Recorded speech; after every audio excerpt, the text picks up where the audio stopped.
Hi friends, అందరికి నమస్తే. అందరూ బాగున్నారా? నిన్న డీటెయిల్డ్ గా నాకేమైందో, నాకు ఎన్ని ప్రాబ్లంలు వచ్చినాయో, యూట్యూబ్ వల్ల ఎన్ని కష్టాలు అయితే పడుతున్నానో చెప్పాను కదా. కనీసం పట్టించుకుని కూడా పట్టించుకోరు కదా. మీరు ఎందుకు పట్టించుకుంటారు? పక్కన వాళ్ళు కాంట్రవర్సీ అయితేనో, పక్కన వాళ్ళ జీవితాల గురించి చూపిస్తే మాత్రం బాగా పట్టించుకుంటారు. ఏదన్నా కానీ మన గురించి ఎట్లా జరిగింది, మీకు ఎంతమందికి ఎట్లా జరిగిందా జరగలేదో ఒక కామెంట్ చేయమంటే చెయ్యరు.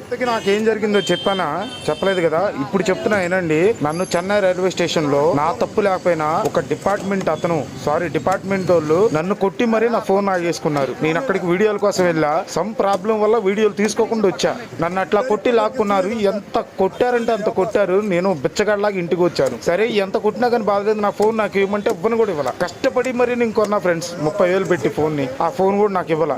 మీలో ఎంతమంది ఇట్లాంటి ప్రాబ్లమ్ ని ఫేస్ చేసి వచ్చి ఉంటారు? ఒక కామెంట్ అయితే చేయండి. ఇంకా డీటెయిల్డ్ గా కావాలంటే ఇంకా చాలా జరిగినాయి. ఆ ఫుల్ వీడియో మాత్రం లింక్ ఇస్తాను. దయచేసి నా ఫుల్ వీడియో చూడండి.